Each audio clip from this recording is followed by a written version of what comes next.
The mortgage for this place is $5,000 a month. I'm sure you, Hannah, can afford it. Please take care of it." What? I raised my voice. My mother-in-law, Julia, acted surprised and theatrically shrugged her shoulders, saying, "Oh, scary," pretending to be the victim. My father-in-law, Derek, glared at me and shouted, "It's only fair." Let's rewind to several months ago. My name is Hannah.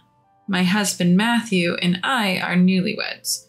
Since we both grew up in the same hometown, we decided to live somewhere in between my family home and Matthew's family home. You could say we're living close but apart. We thought it would be comforting to be within easy reach of both our families in case anything happened, but I ended up having issues with my in-laws. I first met them when Matthew and I got engaged and paid them a visit. Matthew had already warned me that he didn't get along well with his parents, saying, "My parents are reckless spenders and lack common sense, to be honest. I wouldn't mind cutting ties." Still, they were Matthew's parents.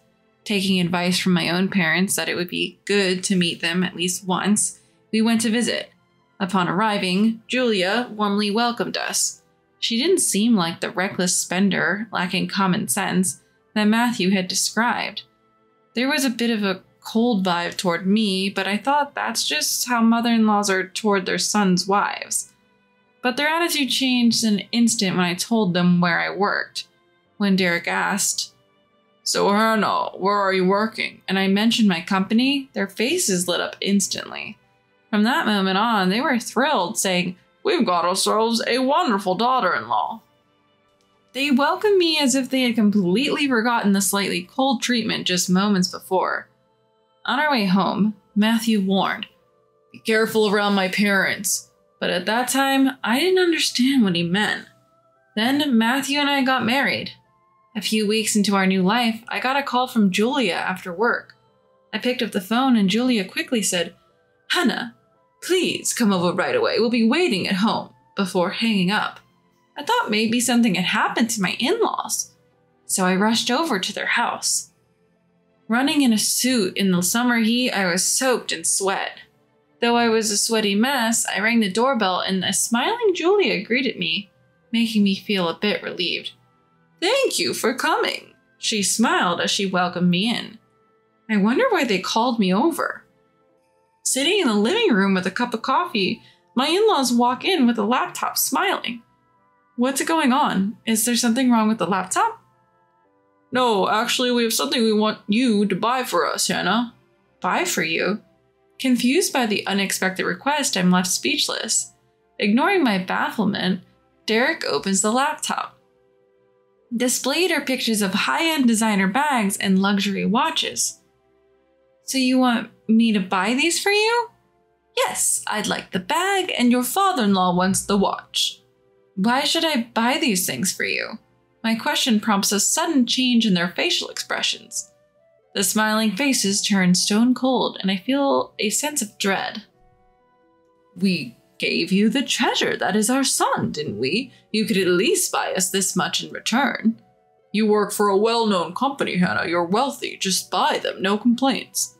Frustrated, I shake my head. I can't justify buying such expensive gifts when it's not even a special occasion. Nonetheless, they keep pushing, eventually yelling at me from both sides. Overwhelmed, I end up caving in and making the purchase. The moment I buy the items, they return to their pleasant demeanor. "It's hot. Take your time and relax before you go," they say, which somehow makes it even more unsettling. Since I gave in once, they keep summoning me to buy various things for them. Each time I tried to refuse, but ultimately my fear of being yelled at from both sides made me give in. Matthew had told me he was often pestered for money by his parents when we were dating. But I always hesitated to bring it up because he clearly despised his parents. Feeling trapped and unsure what to do, another call from them comes in. I went to my in-laws' house wondering what I would be forced to buy this time. I knew from past experiences that if I didn't respond to the calls, I would receive a series of line messages like a demon. As usual, I was led into the living room, expecting my step-parents to bring their laptops again. But this time, it was different. This time, they bring out a stack of receipts. What's this? This is 1 month of our living expenses. We thought you could cover it for us. What? You're wealthy, Hannah. You can afford this. Saying so, Derek hands me a note with the total amount. I did the calculations for you this time. Next time, just do it yourself. The sum includes utilities, groceries, and other bills. I can't. I shake my head. I shouldn't have to bear your living expenses just because I'm married to your son. No sooner had the words left my mouth than I regretted them. Bracing for more yelling, Julia suddenly burst into tears, collapsing on the table. Why won't you give us money? How could you be so cruel? Derek, who's hugging a loudly sobbing Julia, yelled, This is outrageous. People usually send money to their parents willingly, and we even calculated how much you should give us. Both Derek's shouting and Julia's wailing ring in my ears. I just want to leave this place. I want it to be over. Unable to tolerate my in-laws' incessant complaining, I find myself handing over money yet again. But my funds are not infinite. At this rate, my savings will be drained by my in-laws. As I head home, I'm determined to talk to Matthew. But when I see him, I realize he's not in the state for any discussion. Though he came home before me, Matthew was just sitting in the dark staring blankly. Matthew, what's wrong? Turn on some lights at least. When I flip on the lights, Matthew turns his face towards me. What's going on? I ask a visibly drained Matthew, who replies, I've been laid off. Matthew had been troubled by conflicts with his boss for some time. Since we work in the same field, it wasn't surprising that Matthew was laid off. It must have been his disagreeable boss who put him on the chopping block. I can't add any more stress to Matthew's life right now. I keep the situation with my in-laws to myself. Weeks later, my in-laws summon me again, but this time it's different. Instead of their home, I'm called to a different location. And there it is, a mansion that stands out even in a suburban neighborhood. After double-checking the address and my map again, I ring the doorbell. A voice says, Come in! It's unmistakably Julia. Why is Julia here? Although I have many questions, I enter when Julia says I can. Julia greets me in the entryway. Welcome. Whose house is this, I ask. Julia said with a surprised look on her face. It's our house, says Julia, looking shocked. I'm dumbfounded. My in-laws had been begging me for money, yet they've managed to build this mansion? As I'm guided into the living room, Derek is there. I sit down opposite them. How did you build a house like this? We took out a loan. Even old folks like us found a lender willing to lend. How will you repay the loan? Asking you to help with that is why we invited you today, Derek laughs. The mortgage is $5,000 a month. You can handle that, Hannah. What? When I raise my voice, Julia dramatically flinches, exclaiming, Oh, you're scaring me. Derek glares at me. It's to be expected. We're not working. Do you think we can pay $5,000 on our own? Don't take a loan you can't repay. How did you even get approved? I shudder at the thought that they might have borrowed from a disreputable source. Julia pleads. Please, Hannah, don't be such a terrible daughter-in-law and abandon two old people like us. I get up from my seat. I can't pay this time. $5,000 a month is impossible. Excuse me. Hey, wait, Derek shouts, but I'm out the door. Scared that my in-laws would chase after me, I ran back home and quickly locked the door. I rushed to Matthew, who was working on his computer in his room. Well, you scared me. Welcome back, Hannah. What are you up to? Working, actually. My side gig is doing really well, so I'm thinking of going solo. I should have told you sooner, Hannah. Is that okay? Matthew had been down since getting restructured at work, but he was stronger than I thought. With this new Matthew, I felt like I could finally open up about Derek and Julia. That's what I thought. Matthew, it's about Derek and Julia. The moment I started talking, my tears started flowing. Matthew, surprised, gently rubbed my back and asked, What happened?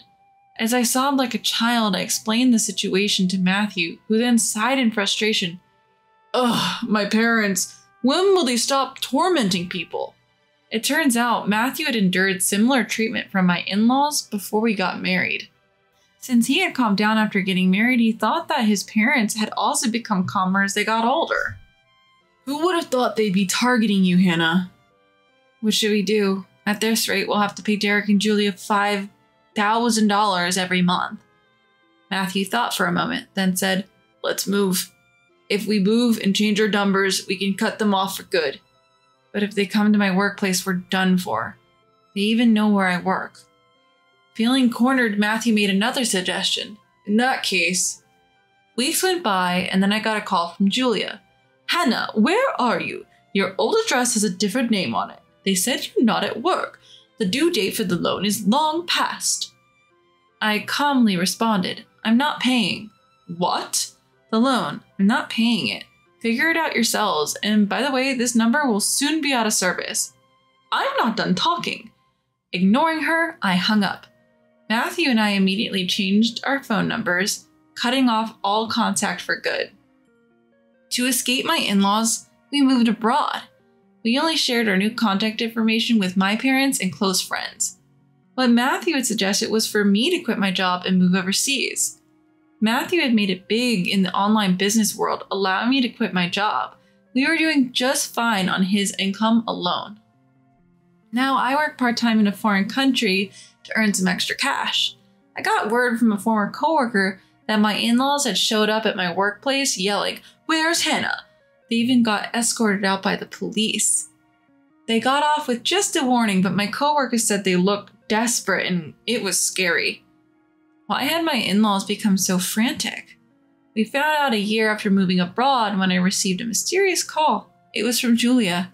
I didn't recognize the number, but when I picked it up, it was Julia on the other end. Hello, Hannah, please, you've got to help us. Somehow my phone number had gotten to Julia. I rushed to Matthew, switched on the speaker, and we both listened. Apparently, my in-laws had borrowed money from a shady company and were facing forced labor for not paying it back. Is Matthew listening? Please transfer at least $30,000 or we could die from forced labor. Absolutely not, Matthew responded. I've suffered enough from their lack of sense all my life. They didn't even support my education, yet took most of the money I earned. I have no love left for them. Let them face the consequences. But Matthew, don't say that. Please help Mom. To make up for their past, they should suffer. Matthew's words left Julia crying loudly. Then a male voice came on. Okay, we're taking your parents. I was too stunned to speak, but Matthew calmly said, Please go ahead. We never found out where they took my in-laws, but nobody in the family even looked for them. We certainly didn't want to find them. They were pretty sturdy for old folks, so they're probably still working hard somewhere. That's what I think. Life for us has been peaceful ever since. Matthew seems more energized in his work and with my assistance on the side. He even started his own small business. We built a big house overseas and even hired a maid. We're expecting another member in our family soon. Your belly is getting bigger. Yes. Would it be okay to go back to my parents' place and show them their grandchild? We've only been talking over the phone ever since we left because of the in-laws. Since we ran away from his parents, we've only been able to talk to my parents over the phone. Matthew, whom I thought would never want to go back, immediately said, Sure, let's go. You're okay with that? You don't mind? As long as my parents aren't there, anywhere is heaven to me. Smiling, Matthew gently stroked my belly. I want to meet you soon. When I saw Matthew smiling as if he had been rid of that possession, I felt from the bottom of my heart how glad I was to be able to cut ties with his parents.